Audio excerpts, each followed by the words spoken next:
You either clicked on this video because you agree with the title, or you clicked on this video because you disagree with the title. No matter what your opinion is, I would like you to do one little thing for me. Pay attention to everything I say, and if you still disagree, join my Discord. We'll be opening a debate section, and we'll most likely start a new series on this channel surrounding debates on interesting and delicate topics like this one. My opinion is just a point of view, and by no means do I intend to harm or offend anyone with it. This being said, let's get straight into why depression isn't real.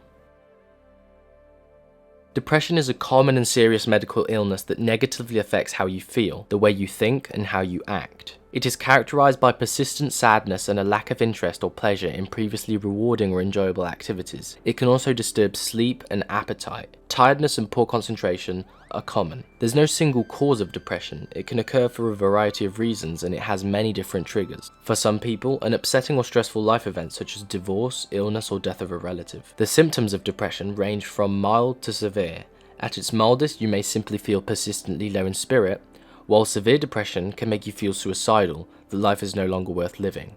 I'd like to make sure that although I don't believe there is such thing as depression, I do believe in the effects it has on the human body. It's proven that clinical depression has the power of changing your appetite, mood, even muscle fatigue amongst many other physical symptoms. But what I don't believe is that depression is an illness. In my opinion, it's a state of mind of which it is hard but not impossible to overcome. If you suffer from another mental disorder that makes your depression way more intense, you'll have it way harder to overcome, but still, it won't be impossible. First of all, it's important to look into the life of the person that's feeling depressed. Are they healthy physically? Do they have a healthy lifestyle? What are they like socially? Friends, family, relationship? What about their childhood? All this is something that isn't really spoken about. The depressed patient will only explain their feeling and instantly be prescribed antidepressants, which, by the way, according to the National Institute of Mental Health, sometimes medications taken for these illnesses may cause side effects that trigger or worsen depression. So let me get this straight. You're feeling sad because you're fat, have no friends, you just lost a family member, no girls like you have no money, and can't be bothered to look for a job. And the answer to this is to talk to someone for various hours a day about how sad your life is while taking drugs? Think about all those things I've listed and now tell me how many of those things you have control or a large influence over. You're fat?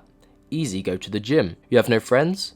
Put yourself in situations where you're more likely to make friends. You have no money? Get a job. No girls like you? I don't blame them. You don't like yourself, and you don't look after yourself. Why on earth would someone like that? I think what you people don't realize is that the pharmaceutical business is that.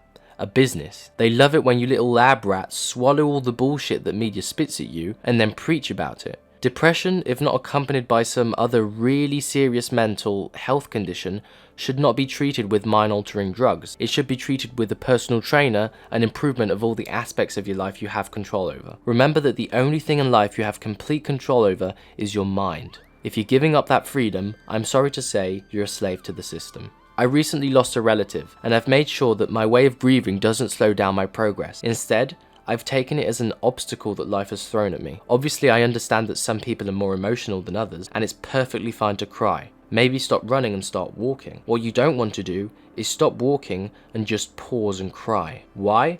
Because the world keeps on going. Just because you stop, that doesn't mean that everyone else will, and it will end up damaging your chances of being able to cope with the situation. If you feel depressed, and then you get brainwashed into thinking you can't do anything about it, then you just keep on being depressed until you either kill yourself or die.